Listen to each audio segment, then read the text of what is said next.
Vamos a esperar un momento. Vamos a ver si podemos etiquetar al caballero.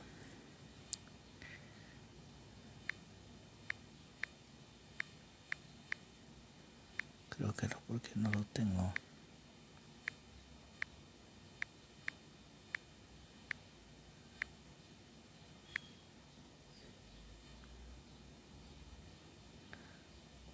Vamos a ver si es él.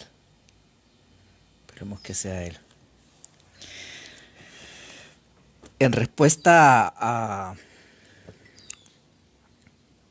Bueno, es que me resulta... Hola, hermano Jaime. Buenos días, bendiciones. En respuesta a... Vamos a ver si podemos saludar al hermano Jaime.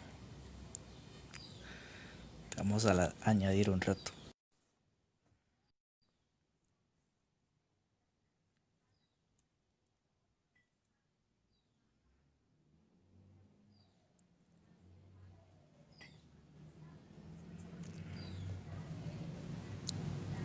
A ver si se puede incorporar. A un católico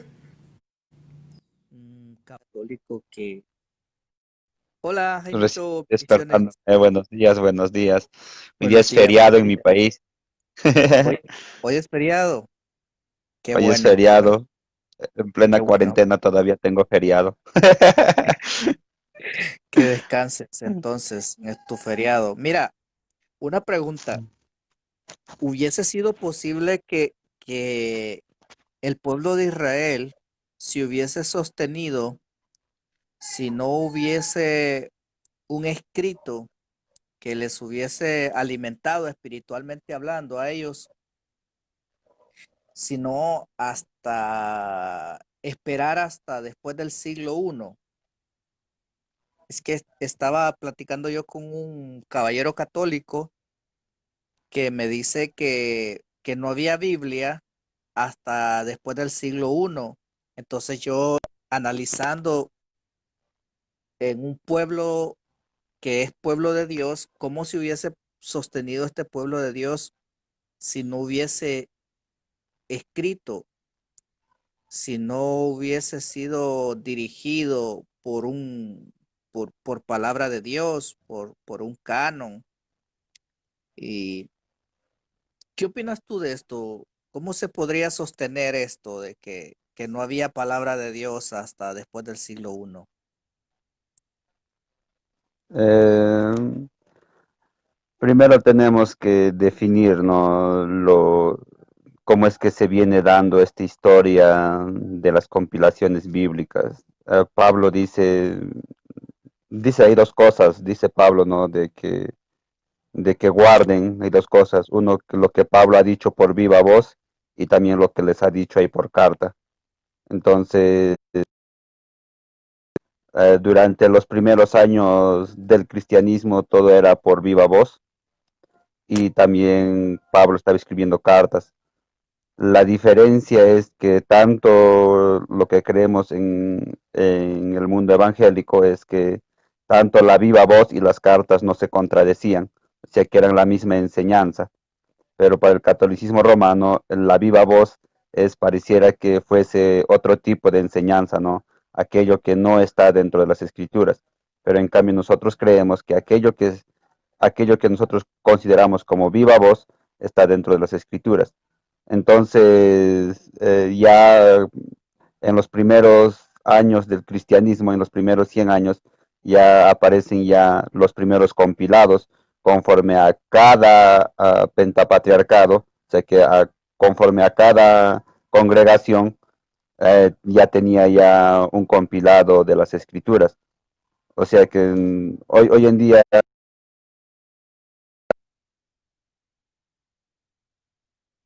Lo llamaron. ya un compilado. Sí, Entonces, continúa. estas primeras naciones ya tenían ya sus compilados, ¿no? Quizá no un compilado completo, no un compilado oficial, porque todavía no se habían puesto, no se,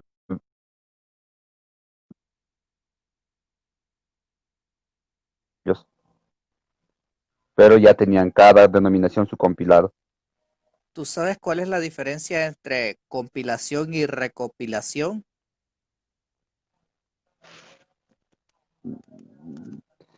La recopilación es algo que se recoge, ¿no? O sea, que todos aquellos libros, que por ejemplo la Septuaginta sería una recopilación de varios libros, ¿no? Y de varios códices. O sea, que se estaba Ujú. recopilando por primera vez. ¿De Y qué ahora ya la libros? compilación del Antiguo Testamento. Exacto. Es que a eso me Entonces, refiero.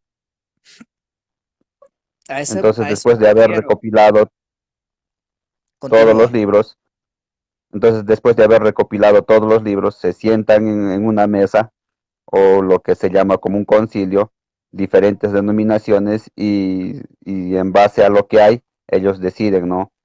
Que, cuál va a ser y cuál no va a ir, conforme a lo que nosotros ya llamamos los cánones. Ujú. Voy a tener una cita y luego voy a hacer quisiera hacerte una pregunta. Mateo capítulo 1, versículo 18 al 25. El nacimiento de Jesucristo fue así, que siendo María su madre desposada con José antes que se juntase, se halló haber concebido el Espíritu Santo y José su marido, como era justo y no quisiese infamarla, quiso dejarla secretamente. Y pensando en él, en esto, he aquí el ángel del Señor le aparece en sueño diciendo, José, hijo de David, no temas de recibir a María tu mujer, porque lo que en ella es engendrado del Espíritu Santo es. Y parirá un hijo y llamará su nombre Jesús, porque él salvará a su pueblo de sus pecados. Todo esto aconteció como para que se cumpliese lo que fue dicho por el Señor, por el profeta que dijo, he aquí, la Virgen concebirá y dará a luz un hijo y se llamará su nombre Emanuel, que declarado es con nosotros Dios. Aquí claramente está diciendo que es el cumplimiento de una palabra dicha. Entonces, ¿cómo podemos excluir algo que ya está dicho y está escrito que se está cumpliendo aquí? Eso es lo que no se logra concebir desde el catolicismo romano. Y yo creo que también nosotros en alguna medida estamos aportando a eso porque como que no queremos consentir que realmente ha existido algo previo, fundamentado desde Dios y que sostuvo a este pueblo. Por eso yo preguntaba al principio. Algo que sostuvo a un pueblo durante siglos y siglos y siglos, como por ejemplo ¿qué es lo que estoy leyendo aquí? Aquí está diciendo a un profeta, ¿qué profeta es este? Isaías. Isaías, ok, capítulo 7, verso 14, capítulo 9, verso 6.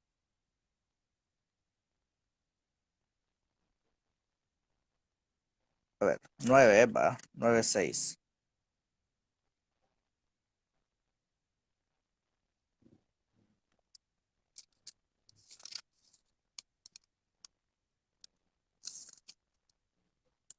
9, 6. Porque un niño no es nacido, hijo nos es dado, el principado sobre su hombro, y llamará su nombre admirable consejero, Dios fuerte, príncipe de paz. 7:14. Por tanto, el mismo Señor os dará señales. Aquí la Virgen concebirá y dará y parirá hijo y llamará su nombre Emanuel.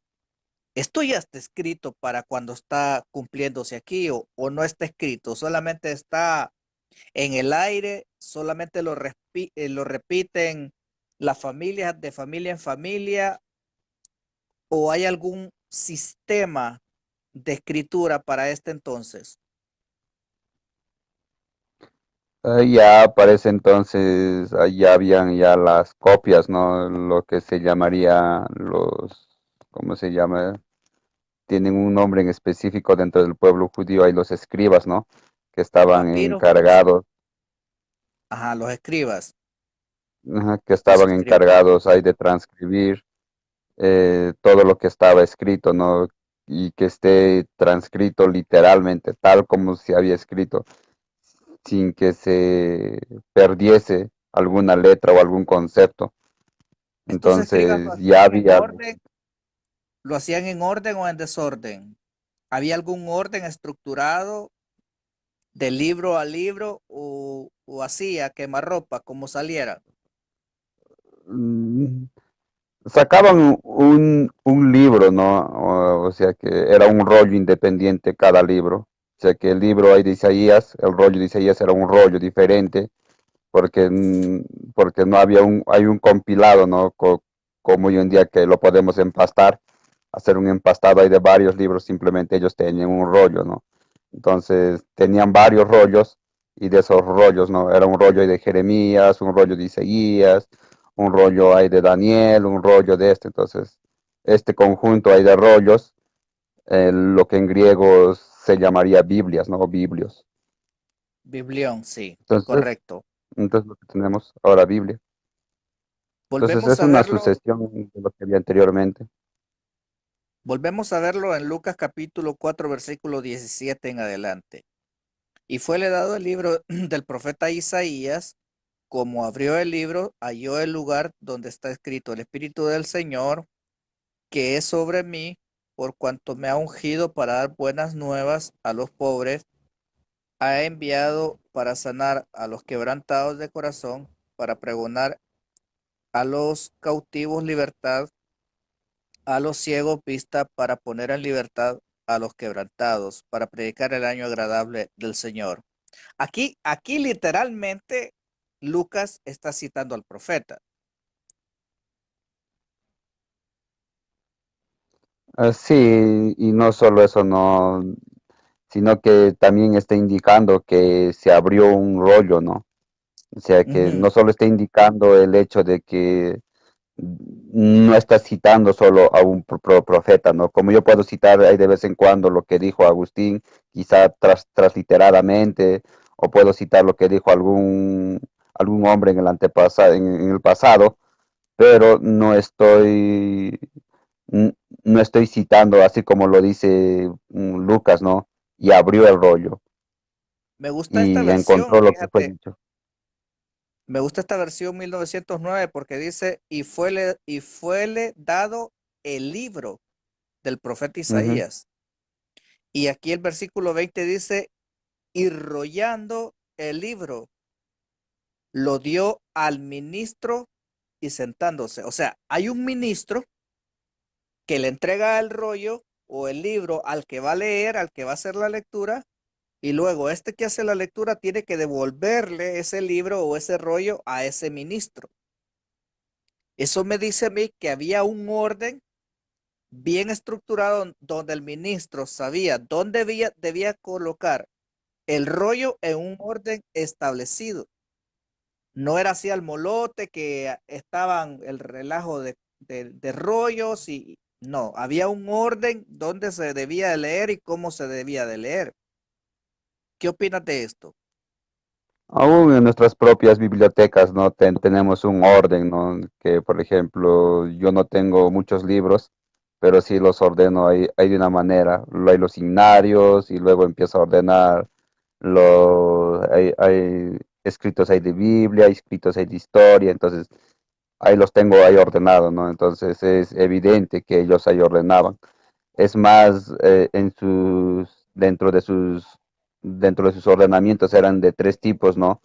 Lo que nosotros consideramos, o lo que ellos consideran como la Torah, los Nehuvim y los Ketuvim, entonces estaban claramente diferenciados ya estos tres campos, lo que nosotros ya Ujú. posteriormente que lo hemos ya llamado como, ya lo hemos dividido en más campos, ¿no? Hay los libros Sí. proféticos, los libros Lo- históricos, Ujú. hay los salmos y los profetas, los mayores y los menores, y los de sabiduría, etcétera. Entonces lo hemos ido dividiendo más, pero ellos tienen tres bien diferenciados, los salmos y los profetas y y, y la Torah. Hay algo en el libro de Jeremías cuando Hilcías está limpiando ahí el templo y Ujú. encuentra el libro de la ley. Entonces ya Ujú. encuentra ya un compilado de los primeros cinco Ujú. escritos de Moisés. También cuando regresan del pueblo eh, de Babilonia, ya por ahí por mandato ahí del rey Darío, y hace ahí lo que nosotros llamaríamos como la primera predicación, ¿no? O sea que no sé cómo sería antes, pero no hay algo registrado en las escrituras, que un hombre abra las escrituras y empiece ahí a predicar al pueblo. Pero Nehemías y Esdras, ¿no? Esdras abre el libro de la ley y empieza ahí a predicar al pueblo de cómo era. Entonces ya había escritos, había ya, conforme iba pasando ahí el tiempo, entonces iban añadiendo libros. O sea que eh, Moisés escribe un libro y ellos ya tienen ya lo que se llamaría el Pentateuco o la Torá. Luego viene un profeta, escribe un libro, ellos lo consideran y ya lo añaden dentro de este compendio ahí de libros. Y lo mismo, ¿no? Cuando viene Cristo, aparecen ahí los apóstoles, escriben libros y nosotros decimos, bueno, es la continuación y empezamos a añadir estos libros. Entonces, no es de ninguna autoría, nada, ¿no? Como algunos ahí lo quieren mostrar también, sino que es un compendio de año tras año. Bueno, tengo solicitud de invitación del licenciado Guido Rojas, a quien saludamos, mm, una persona muy estudiosa, nos está aportando aquí, pero aquí no puedo introducir más que a uno. Propongo que me tengan paciencia y abro StreamYard para que tengamos un diálogo acerca del compendio de la Nataj judía, y así podamos encontrar algunos vestigios reales. Saludos al hermano Pedro Ríos. Propongo esto, si ustedes por favor me conceden la oportunidad de que tengamos alguna indagación importante de este asunto, y así participamos todos. Abro StreamYard en este momento y los invito a Hermano, todos. hermano, Sí, hermano Luis, sí. ya yo puedo salir y puedes conversar, hermano, esto, igual los veo. Lo que Sería mejor. para mí sería importante, para mí sería importante tenerlos y poder escuchar puntos de vista en que están de acuerdo, en que tienen alguna, difieren un poco, O, o en que, o también puedes ir alternando, ¿no? Yo salgo y le entra, otro sale, otro entra y así se ok, evita. ok. Ya, Entonces, entonces yo sal voy a y le salir. damos, en ese orden le Ajá. damos. Ujú, Solamente estoy saludando, dice hermano, sigan con el diálogo los dos. Bueno, entonces sí, seguimos. Sí, porque ujú, me hubiese gustado bastante tener esta conversación, porque entre todos podemos ir aportando eh, ujú, para nutrir más esta conversación. Aquí el propósito es que el verdadero católico aprenda y el verdadero evangélico aprenda. Ese es el propósito. Yo no comparto eso de foros para estarnos jalando de las greñas y estarnos insultando. Yo no comparto eso. Mi propósito es que todos aprendamos.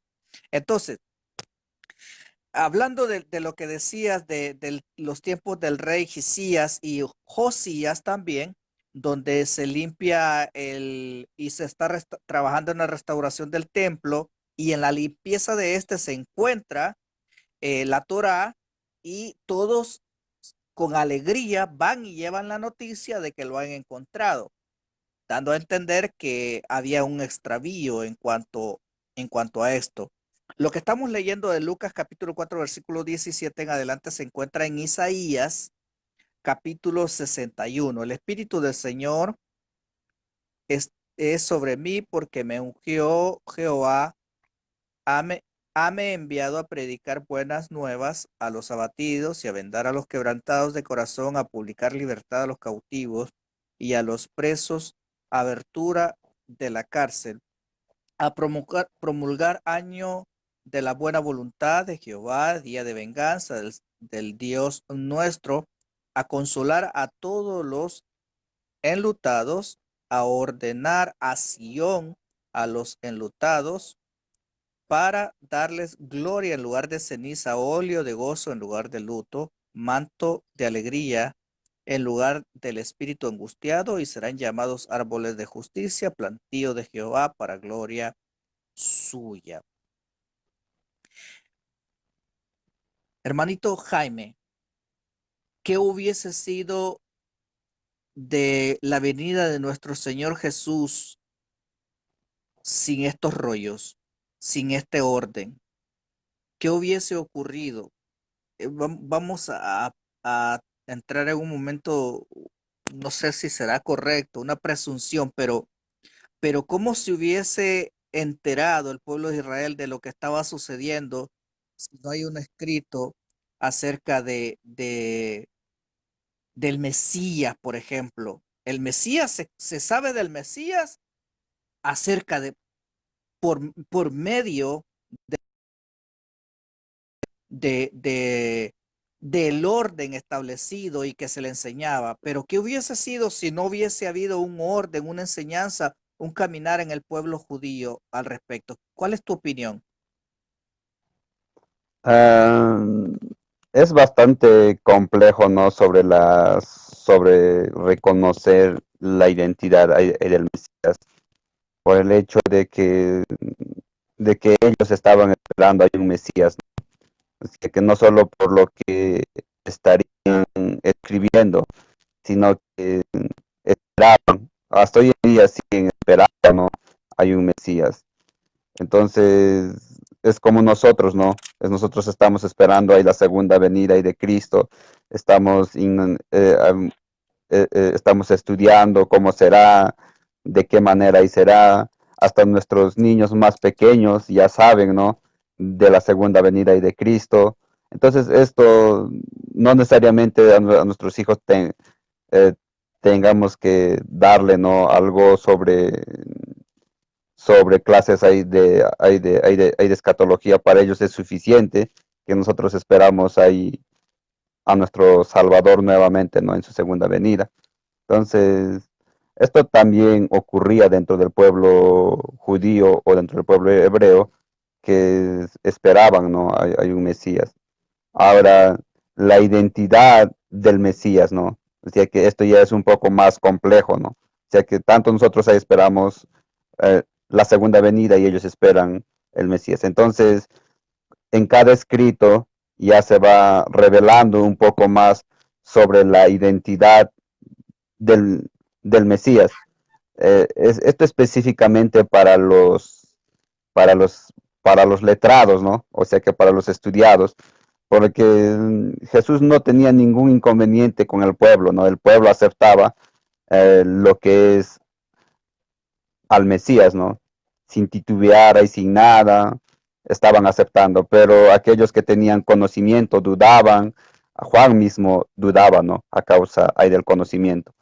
Esperaremos otro, ¿cómo será? Y Juan y Jesús le dice, no, mira, aquí está, que los enfermos se sanan, que los ciegos miran, etcétera, etcétera, ¿no? Entonces también con la misma escritura, con lo que él mismo había leído en Isaías 61, él le estaba respondiendo ahí al profeta,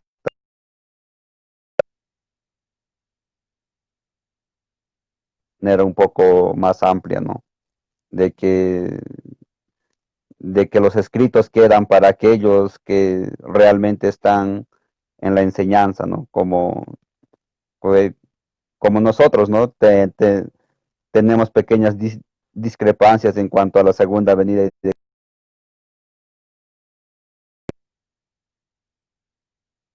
El día de mañana ahí se aparece alguien y nos dice yo soy. Entonces, ya, entonces también para precaución. Es más por la identidad ahí del Mesías que se escribe esto, ¿no? Y nosotros también ya conforme vamos estudiando, vamos reconociendo esta identidad verdadera ahí de Cristo. Entonces, no sé si solo sea para reconocer, ¿no? Porque aún los no letrados empezaron a reconocer, los ciegos empezaron a reconocer ahí al Mesías, entonces es más complejo. Entonces, el único que queda para reconocer ahí al Mesías es lo que dijo Pedro, ¿no? O lo que Cristo le dijo a Pedro, por voluntad de Dios.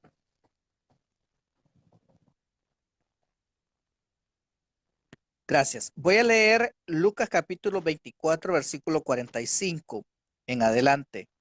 Nuevamente Jesús hablando. Entonces les abrió el sentido para que entendiesen las escrituras y díjoles, así está escrito, y así fue necesario que el Cristo padeciese y resucitase de los muertos al tercer día, y que se predicase en su nombre el arrepentimiento y la remisión de pecados en todas las naciones, comenzando de Jerusalén, y vosotros sois testigos de estas cosas. He aquí, yo enviaré la promesa de mi Padre sobre vosotros, mas vosotros asentad en la ciudad de Jerusalén hasta que seáis investido de potencia. Ok, aquí ya estamos entrando en un terreno donde Jesús, aunque es el protagonista principal, pero va a ceder el protagonismo a sus muchachos ya como comunidad cristiana, como iglesia. Y eso es lo que ocurre justamente en Hechos capítulo 2 del versículo 17 en adelante. Bueno, voy a leer el versículo 16. Mas esto es lo que fue dicho por el profeta Joel. Y será en los postreros días, dice Dios, derramaré de mi espíritu sobre toda carne, y vuestros hijos y vuestras hijas profetizarán, y vuestros mancebos verán visiones, y vuestros viejos soñarán sueños. Y de cierto sobre mi siervo y sobre mis siervas en aquellos días derramaré mi espíritu y profetizarán. Y daré prodigios arriba en los cielos y señales abajo en la tierra, sangre y fuego y vapor de humo. El sol se volverá en tinieblas y la luna en sangre, antes que venga el día del Señor grande y manifiesto. Estoy leyendo Hechos capítulo 2, versículo 16 en adelante. ¿Qué está ocurriendo aquí? Pedro está citando a un profeta que según Lucas, otra vez Lucas, claramente está pronunciando. Es al profeta Joel. El profeta Joel en el capítulo 2, también volvemos a encontrar esta referencia. Joel capítulo 2. Permítanme un momento. Capítulo 2 y versículo 27, que dice así. A ver, 2:17 puede ser, 2:17.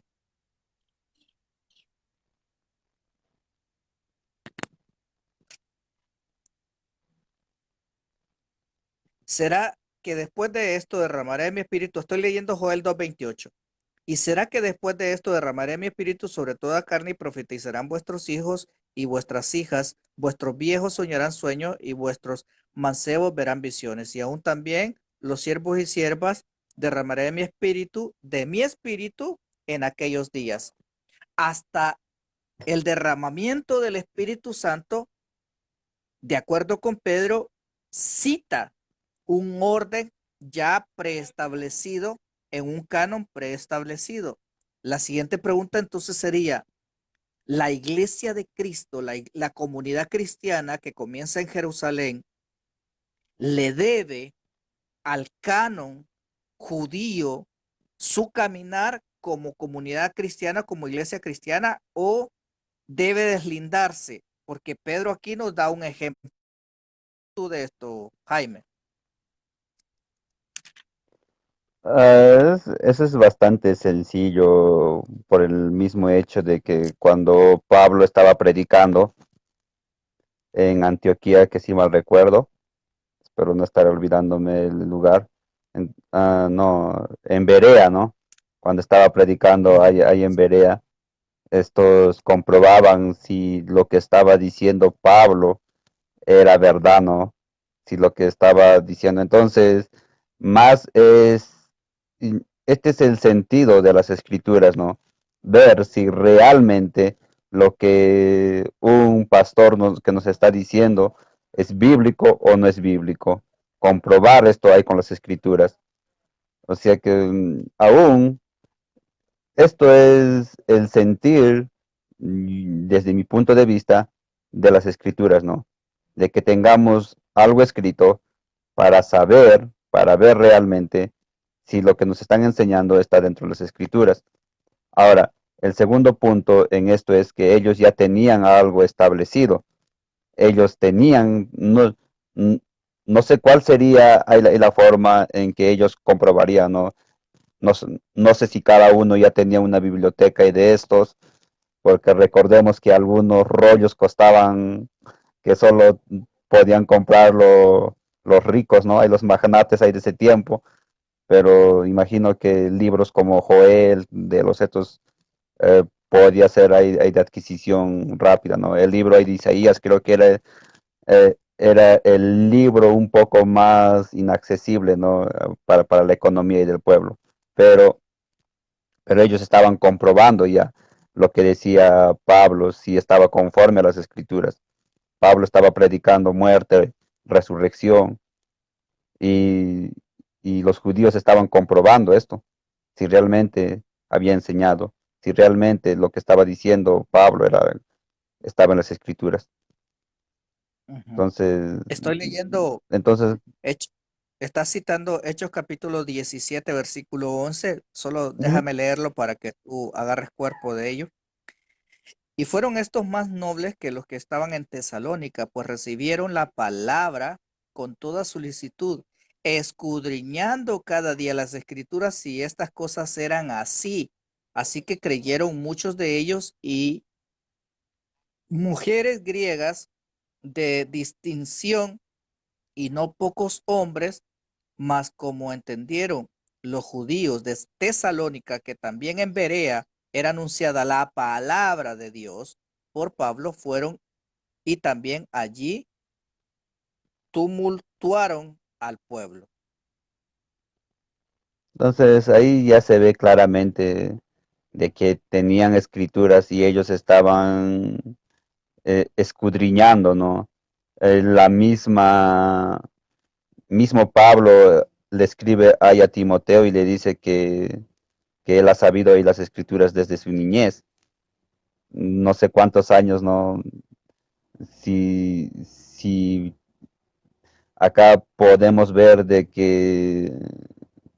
que Timoteo quizá era niño cuando Cristo todavía estuvo aquí en la tierra, ya sería una posibilidad, ¿no? Pero ya desde su niñez. ¿Y quién le había enseñado? Su abuela. O sea que ya la abuela ya tenía escrituras y siendo ahí de origen griego judío, ¿no? Entonces ya las abuelas Ujú. estaban, ya la abuela estaba enseñando ahí las escrituras a su nieto.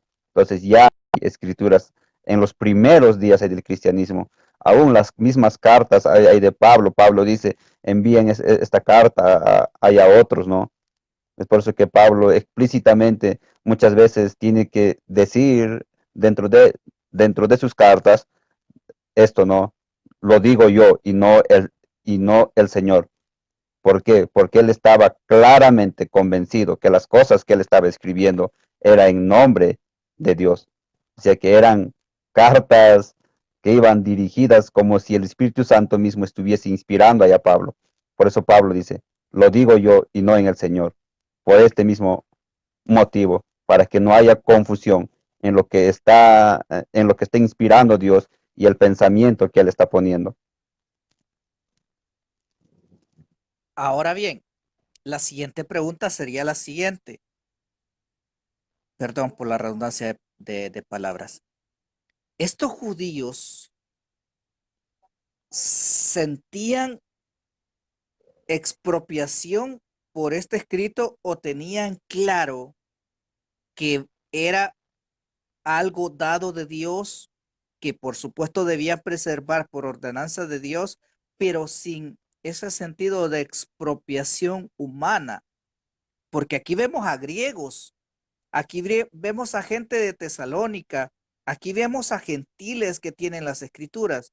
¿Había algún sentimiento de expropiación o de castigo tal vez hacia estas comunidades gentiles y paganas que se estaban, porque también leemos en Hechos capítulo, si no me equivoco, capítulo 5, observamos a un etíope, vamos a ver si es 5 o 6. En capítulo 6, que viene un etíope y que viene leyendo al profeta. Le dice a Felipe, el Espíritu Santo le dice a Felipe que se ponga junto al camino para que le enseñe lo que está escrito en lo que él está leyendo. Vuelvo con la pregunta, ¿había algún sentido de expropiación?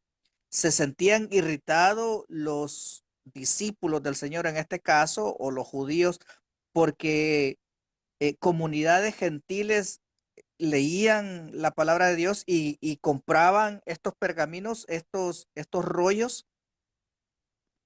No, en realidad no había eso, no, eso del copyright y que esas cosas ahí en esos tiempos, no, es algo moderno, eso es de nuestros tiempos. Pero voy a hacer, hay un paralelismo. Los primeros cristianos eran judíos. Nos cueste, a quien le duela, los primeros cristianos eran judíos. Entonces, al ser los primeros cristianos judíos, estaban tomando algo que a ellos les pertenecía aún por derecho, ¿no? Por derecho de nacionalidad. Entonces, ya conforme iba pasando, iban agregando más, más, más feligreses dentro de alguna comunidad cristiana, sean griegos, sean judíos, etcétera, etcétera.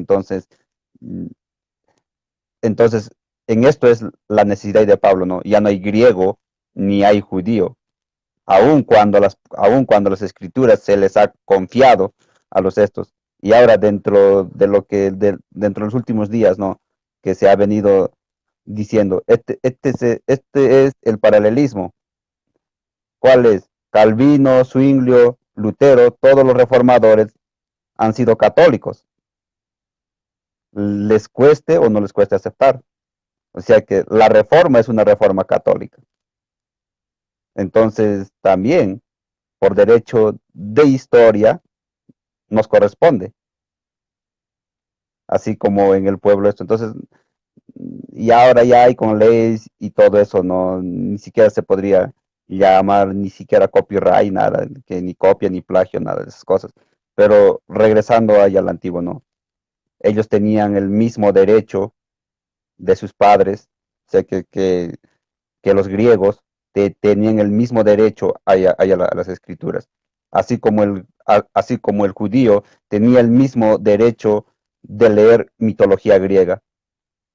O sea, que si un judío lee una mitología griega, nadie podía impedirle. Si un griego lee eh, escrito judío, nadie puede impedirle. Nadie puede decirle, es de mi autoría. Mira, ahora el licenciado Guido como que ha despertado en él un buen interés de aportar, así que te voy a pedir si nos das el lugar para ver que Uh -huh. todo lo que podamos extraer del conocimiento del licenciado y luego te quedas con nosotros para que tengamos un cierre, ¿te parece? Ya, entonces, hasta luego, hermano. Bueno, aquí te tengo y te llamaré ya ahorita. Vamos a darle la invitación al licenciado Guido. Vamos a ver cómo es añadir, dice. Aquí está con nosotros.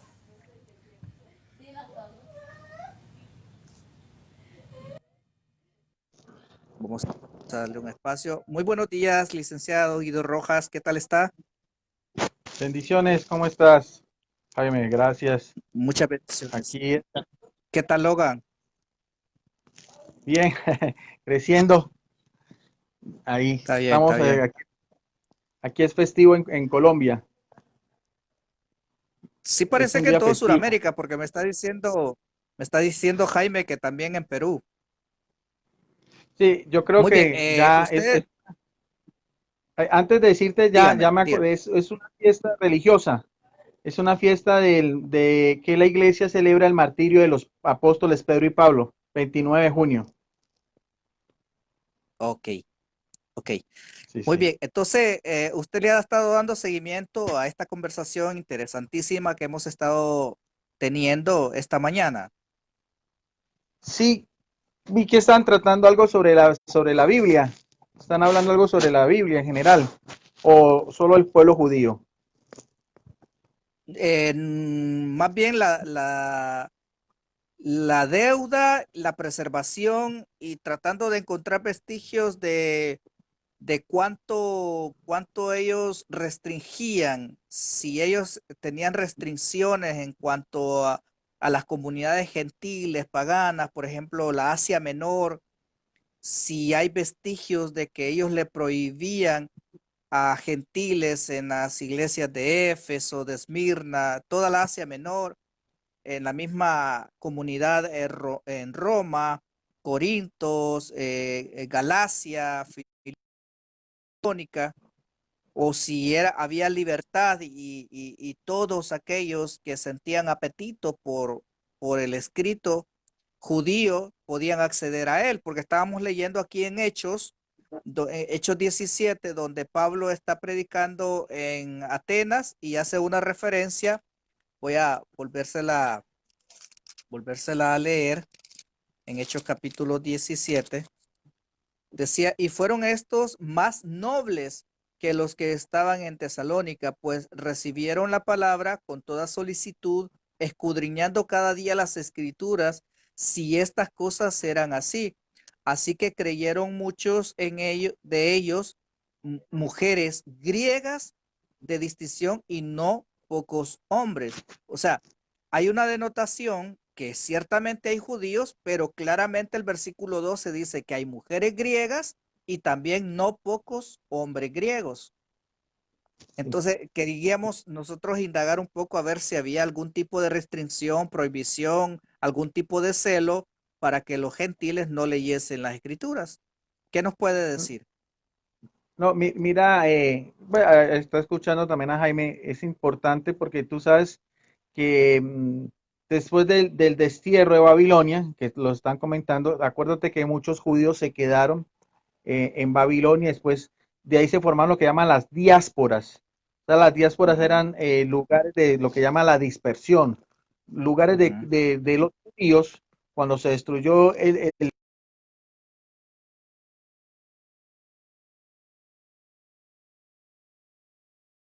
eran lugares de culto y como tú mismo lo estás hablando, en Hechos 17, 18, en esas comunidades de Asia Menor se utilizaba la Taná en la lengua griega o la Septuaginta y por eso es que se hace referencia a que los griegos también tenían acceso a lo que eran pues todas estas profecías del Antiguo Testamento y todo. Inclusive que tú ves en Hechos del Apóstol también decía que cuando fueron a la fiesta de Pentecostés, habían también muchos de diferentes naciones, ¿no? Y tanto judíos también como prosélitos, que eran a veces gentiles que se hacían judíos por medio de la circuncisión.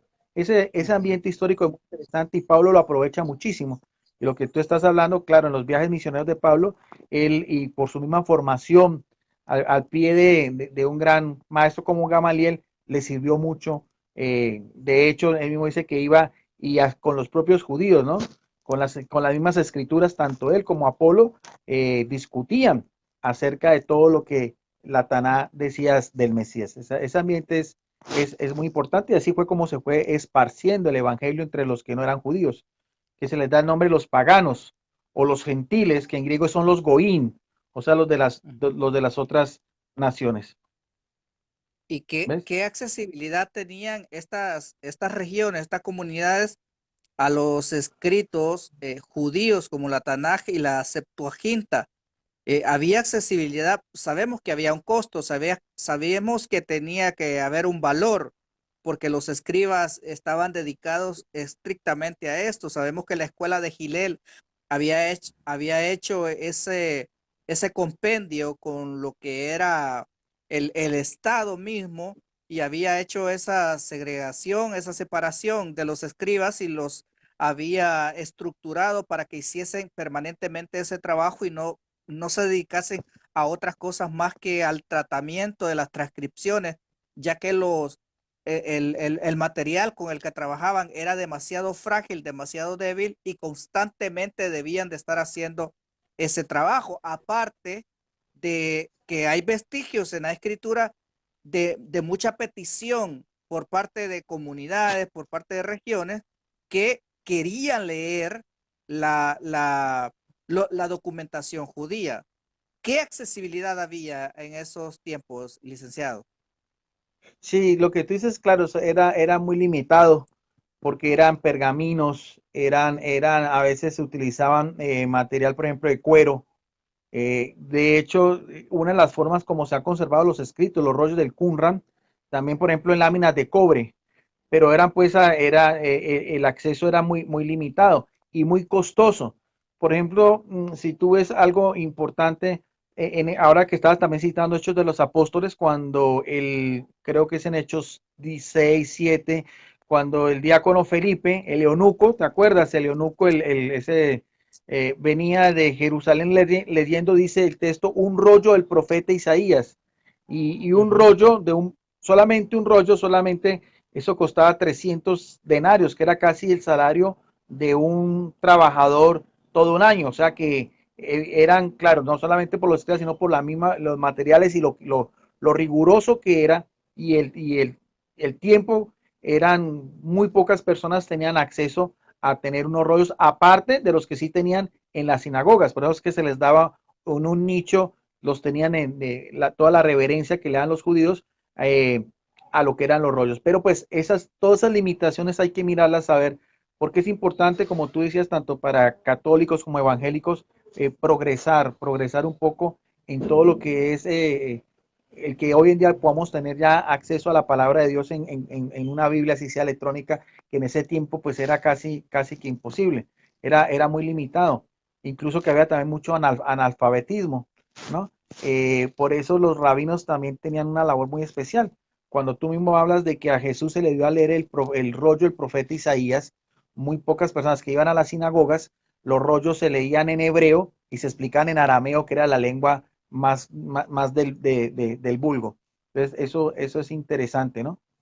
Y en las diásporas, como te decía, ya los judíos utilizaban sí la Septuaginta porque era el idioma universal, el griego koiné dialectus, que era un griego muy común, que también pues hay que también hacer esas dos variaciones, sin entrarnos un poco entre lo que eran los cánones ni nada, pero más o menos en ese mismo contexto histórico que tú estás hablando. Me interesa, mire, siguiendo con este asunto de su documentación, dentro de la sinagoga había convivencia entre la escuela de Gilel, de Chamaí y los escribas, o las sinagogas eran independientes. Una era la sinagoga de los fariseos, otra la de los saduceos, y ambos se compartían escribas, o había una convivencia allí y los escribas hacían trabajo general y había periodos para cada. ¿Cómo era eso? Es muy interesante. O sea, habían diferentes grupos religiosos. Lo que tú hablas, lo que eran propiamente la casta sacerdotal eran los saduceos. Los saduceos solamente se encargan de lo que era el culto en el templo de Jerusalén y en las grandes peregrinaciones como la fiesta del Peshá, la fiesta de la Pascua o la fiesta de los tabernáculos o lo que era la fiesta del Pentecostés. O sea, los saduceos no se preocupaban tanto en difundir lo que era la Taná para el pueblo judío. Solamente en algunas festividades especiales ellos abrían unas salas donde ellos daban muy pocas ocasiones, por ejemplo, explicaciones al pueblo. Ese es el episodio que narran en Hechos cuando va la familia, la Sagrada Familia, o sea, José, María y Jesús al templo, y Jesús está a los 12 años, dice, hablando con los doctores de la ley. ¿Eh? Porque en esas festividades, como iban tanta gente, estos saduceos daban oportunidad que la gente preguntara y pudieran documentarse un poco más. Pero en realidad lo que era así, el nutrirse la palabra de Dios, era parte de los fariseos. Los fariseos no era una casta sacerdotal. Los fariseos sí se encargan de las sinagogas, especialmente el día sábado.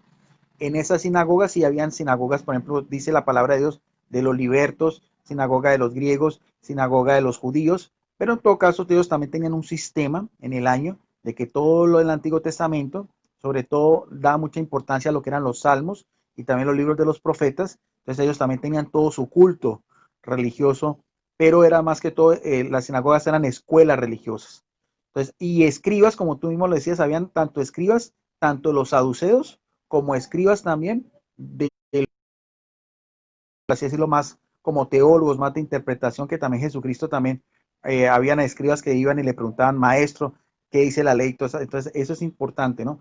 Pero habían también muchas discrepancias teológicas y doctrinales tanto en los saduceos como en los fariseos. Aunque el Sanedrín, el Consejo de Ancianos, que era como la máxima autoridad, habían unos pocos fariseos, pero especialmente era la casta sacerdotal. O sea, y uno ve en los evangelios como Jesucristo, las peleas de él son tanto con los saduceos también, como también con los mismos fariseos. Ujú. Eso explica por qué los Talmud va dirigido específicamente o de forma vestigiosa a los fariseos y la Midrash a los fariseos, ¿no? O sea, se ve ahí Sí. que hay una separación en lo que es la cuestión sacerdotal y la cuestión teológica. Excelente. Licenciado, este asunto del orden que repetitivamente leemos en la palabra de Dios, en el libro de los Hechos y en las cartas paulinas, donde Pablo reincidentemente escribe al judío primeramente y después al griego, ¿cómo lidiaba la comunidad gentil con este prejuicio? ¿Tenía algún problema con este asunto? O había comprensión de saber que, claro, primeramente el judío, a ellos vino, a los suyos vino, los suyos no le recibieron, más a los que no a los que le recibieron les dio potestad de ser hechos hijos de Dios. ¿Había algún tipo de controversia por este asunto? ¿Qué nos puede decir usted? No, como te decía, habían diferentes sinagogas, incluso habían sinagogas de los griegos en Jerusalén. Se dice, es parte de la leyenda de los judíos que se dice que para la época de Jesús había unas 400 sinagogas. Eso también lo dice Flavio Josefo en sus escritos, aunque puede ser un poco exagerado, pero da a entender de que en esas mismas sinagogas se hacía el estudio de la palabra de Dios, tanto para los judíos de habla hebrea como también para los judíos de habla, de habla griega. Y como te decía, lo importante del caso es que ese es el trampolín que utiliza Pablo en sus viajes misioneros para difundir la palabra de Dios. Aunque claro, evidentemente, como tú mismo lo decías, y lo que le dice Jesucristo también en el diálogo con la samaritana, la salvación viene, los judíos, ya misma también lo reconoce, pero también vemos también ese mismo, esa misma ruptura que hay en los inicios del cristianismo, porque ya los judíos, al no aceptar a Jesús como el Mesías, por eso es que a los cristianos les llamaban como los de la secta o los nazarenos. Entonces, por eso es que el mismo Pablo dice, yo voy a ir a quienes, a los gentiles, o sea, a las otras comunidades, a abrírseles. Y también el episodio también interesantísimo, si tú ves en Hechos del Apóstol también la conversión de Cornelio, ¿ves? Como el mismo Pedro también por un ángel dice, mire, vaya, porque es un temeroso de Dios. O sea, los temerosos de Dios eran también gentiles que sin haber recibido la circuncisión tenían cierta afinidad con lo que era también el judaísmo. Entonces, eso también, los temerosos de Dios y ya los que hacían parte de lo que era el judaísmo ya por medio de la circuncisión, que eso ya después vino también otro problema con los judaizantes, ¿te acuerdas? Que los judaizantes ya eran fariseos que se habían convertido al cristianismo y que ellos creían que para los gentiles tenían que hacerse la circuncisión. Entonces, esa ruptura es Ujú. importantísima entre lo que es el cristianismo con el judaísmo, o sea, cosas en común, pero también hay cosas que también hubo una división y también hubo pues ciertas discrepancias de orden teológico y bíblico en esa misma época. Los mismos fariseos también, los mismos Sanedrín también, no solamente en la época de Jesús, porque Jesús fue excomulgado del judaísmo y eso aparece en el Talmud de Babilonia, se le acusaba a Jesucristo como un hechicero. Los mismos apóstoles también tuvieron que compadecer ante estas mismas autoridades y ellos le decían, ustedes son del vulgo, o sea, son del pueblo, son de los arex, los que llamaban la gente del pueblo que no tenía acceso a las Sagradas Escrituras, ¿no? Solamente los letrados, solamente unos pocos judíos podían tener acceso no solamente a la Escritura, sino a la interpretación. Entonces ahí también ellos por eso en los evangelios le dicen a Jesús, tú eres de Galilea, tú eres un nazareno, no es este el hijo del carpintero, lo hacían de una forma déspota, porque ellos Efectiva. decían, Cristo, claro, lo que tú dices, Jesucristo no se educó en esas escuelas rabínicas que habían en Jerusalén, como la de Shammai y la de Ley, y Ley, ¿no? Entonces ellos también eso les parecía algo fuera de lo común. Sigue, adelante. Interesante. lo que usted acaba de aportar es la discusión no era por quién era, por lo externo de la documentación judía, por quién era el propietario, sino más bien por lo que estaba dentro de la documentación, en este caso la circuncisión.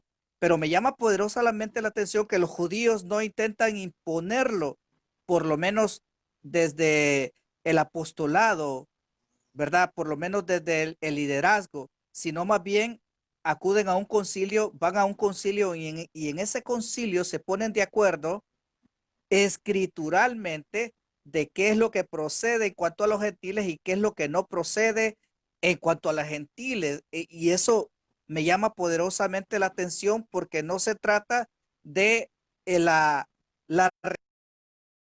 o sea, no le dicen los judíos a los gentiles, bueno, ok, como tienen controversia con esto, o se dejan hacer la circuncisión y les retiramos ya los escritos nuestros, o accedemos, dialogamos, conversamos y comprendemos que realmente ustedes no son pertenecientes a esto, sino a nosotros.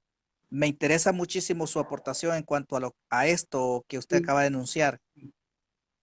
y Luis, en esa misma línea, porque me pareció lo que querías hacer antes, una mención, lo que tú decías con Jaime Sopopuma, me gustó mucho lo que tú decías, que tú abriste esta transmisión más de diálogo que debate. A mí estoy completamente de acuerdo porque buscar las cosas que nos unen. Y es lo bonito que tú ves, por ejemplo, Luis, de lo que son ya el Nuevo Testamento. O sea, los diferentes evangelios fueron escritos a diferentes comunidades, con diferentes situaciones. Por ejemplo, Mateo, que era llamado Leví, el Evangelio de Mateo es precisamente todas las cuestiones que tienen que ver con el judaísmo. Es el Evangelio más largo, 28 capítulos, y que más hace referencia a todas esas profecías del Antiguo Testamento que se cumplen en Jesucristo, porque precisamente su Evangelio está destinado a estos judíos que se habían convertido al cristianismo, están en ese proceso de transición. El Evangelio de Juan es un evangelio más de orden teológico, con las primeras herejías que ya empezaron a surgir en el cristianismo, sobre todo como en el gnosticismo, ya propiamente ya con un carácter más específico, que ya era los cristianos ya como tal, mientras que el de Marcos es más reducido, y Lucas, por ser él un griego, acuérdate que es el único de los escritores sagrados que no es judío, porque Lucas es griego, es también a la misma comunidad griega o gentil que se hace también partícipe del cristianismo. Entonces, eso es importante porque cuando uno entiende eso, cuando uno estudia un poco ese trasfondo, se da cuenta que cada evangelio, cada escrito tiene una circunstancia, tiene un destinatario, tiene algo específico que es interesante. No es solamente estudiar la Biblia como tal. Para uno estudiar la Biblia, sea cual sea el libro, en una facultad te enseñan tres cosas que son muy simples. Primero, saber qué clase de libro es. Si es un evangelio, si es una epístola, si es una profecía, si es el libro del Pentateuco. Segundo, a quiénes les escribieron y cuál es su mensaje. Todo libro de la Biblia tiene un mensaje específico. Si uno hace esas tres reglas que son supremamente fáciles, va a entender un poco más todo lo que tú estás hablando, ese mismo compendio histórico, cultural y religioso en que se formó pues el cristianismo y la importancia que tiene pues la Biblia como palabra de Dios, que es un patrimonio para todos. Eso no es algo exclusivo de los católicos, eso es de todo cristiano tiene que tener acceso a la palabra de Dios, porque ese es la fuente de la revelación sagrada Es por lo que excelencia, libera, ¿no? y que tiene un sello, claro, y que tiene un sello específico, que es el Espíritu Santo. Acuérdate, Luis, y ahorita que estabas Ujú. hablando, por ejemplo, después de ese concilio, dice la palabra de Dios, dice, nos ha parecido bien a nosotros y al Espíritu Santo, ¿no? Solamente imponer estas cosas. Importante porque el Espíritu Santo también tiene un característico y que nos da lo que es el sello, lo que es inerrancia, o sea, de que lo que tú estás leyendo en la palabra de Dios, eso es verdadero, es certero, no es como leer la Ilíada de Homero o las mil y una noches o como Corán o cualquier otro libro, no, o los Vedas o los todos textos sagrados de estas comunidades otras, no, la Biblia tiene algo, un sello característico que es el Espíritu Santo. Adelante. No, muchas gracias. Muy agradecido, en verdad. Aportaciones interesantes. Estamos aquí para aprender, para compartir. Solo como última duda, más bien una última aportación que quisiéramos que nos dé. Estas incursiones de gentiles, o no sé si hay judíos, pero si hay judíos en esta etapa de la historia, pues está bien que nos lo haga saber, pero pienso que más bien eran gentiles que pretendían incursionar, intrometerse para denigrar, para hacer ver de menos a la palabra de Dios en este contexto histórico que estamos hablando del libro de los Hechos y de las cartas, precisamente, que es lo que veo yo que combate el apóstol Pablo, el apóstol Pedro, esta intromisión de seres que intentan minimizar o desprestigiar la palabra del Señor. ¿Qué opina usted al respecto? ¿Debemos ser enérgicos en la defensa de este tipo de intenciones? Pero en el ambiente antiguo o en la actualidad. No, ¿A no, qué? en el ambiente antiguo. Estamos hablando del contexto histórico, el libro de los Hechos, las cartas Paulinas.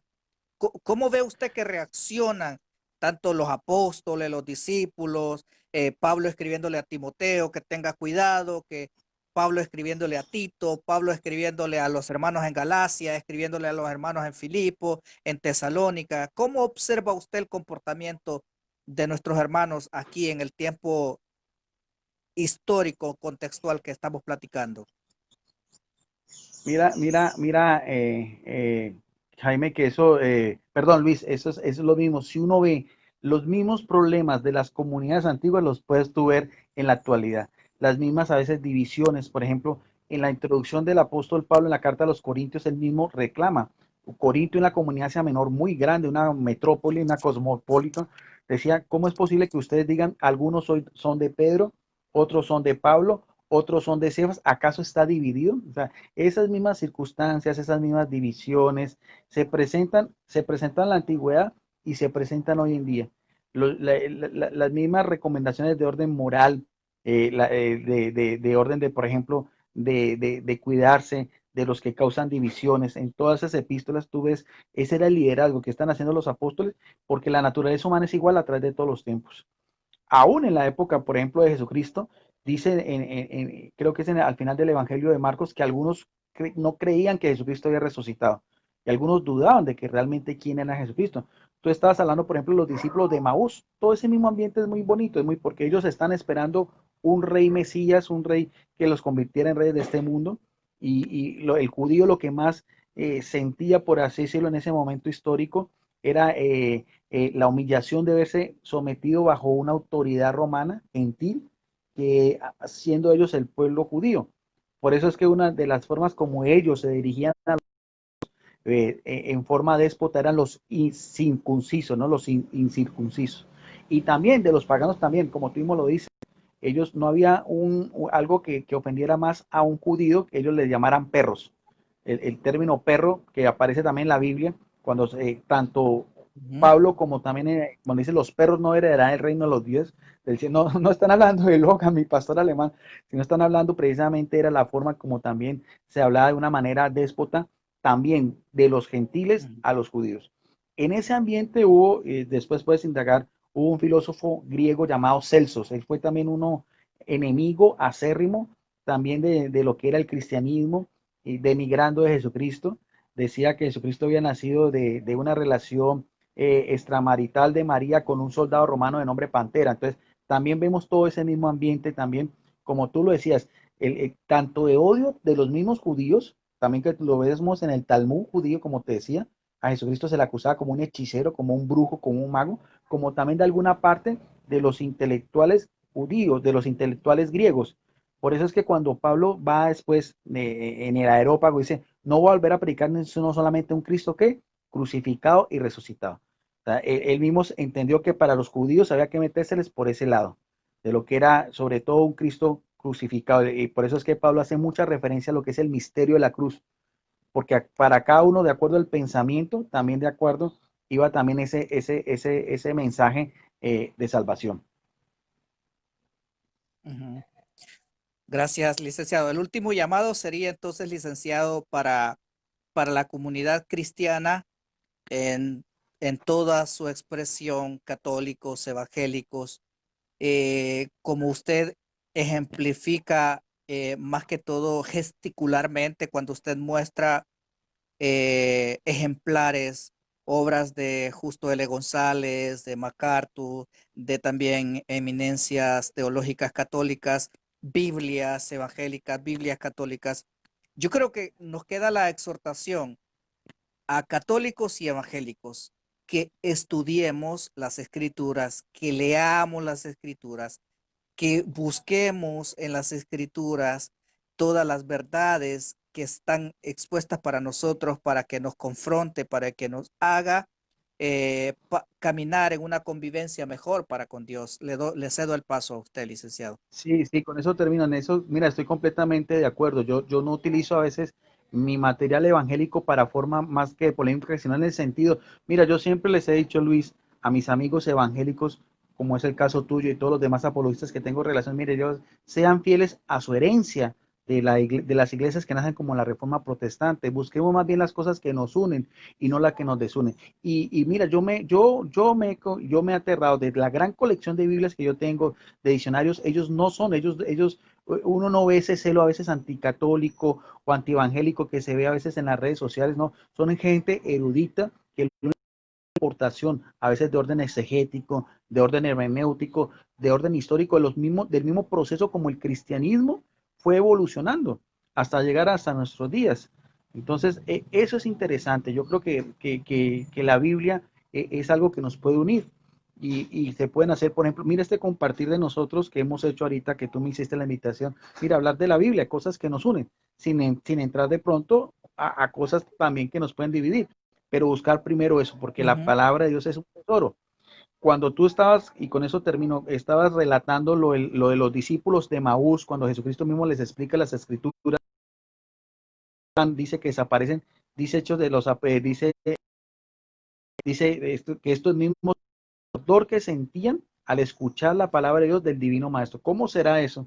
Y ese mismo gusto debemos de tenerlo hoy en día. Todo cristiano debe tener también ese mismo gusto por la palabra de Dios, que es como decía el profeta, como esa miel, ¿ve? Cada hoja debe ser como saborear esa misma miel porque la riqueza todavía es como un gran tesoro todavía por descubrir, tanto para católicos como para evangélicos, como para cualquier persona que se declare seguidora de Cristo. Y quiero recalcar que es un patrimonio de todos, porque he visto que últimamente hubo una polémica también que si era algo pues que fuera propio de la Iglesia Católica. No, ahí sí de pronto un contexto histórico del catolicismo, pero que también en el mismo protestantismo también el amor y la veneración y la forma como el respeto que se tiene por la palabra de Dios para nosotros los católicos también debería ser un ejemplo. No siendo más, yo me despido. Gracias, Luis, por la invitación. Un saludo para ti y para todos los hermanos evangélicos desde la ciudad de Palmira, Valle del Cauca, Colombia. Y en otra ocasión podemos compartir, porque no sé si de pronto por ahí también quieras unir creo que estaba por ahí Pedro Ríos. No sé si quieras también que él haga aporte o también otra vez con Creo Jaime que no. Mocuma. Creo que no. Vamos a cerrar la transmisión. Vamos a hacer una corta oración. No sé si gusta dirigirnos No, usted en una corta no, bien oración pueda. o quiere que yo la haga. Con mucho gusto, Oremos al hazla Señor. tú.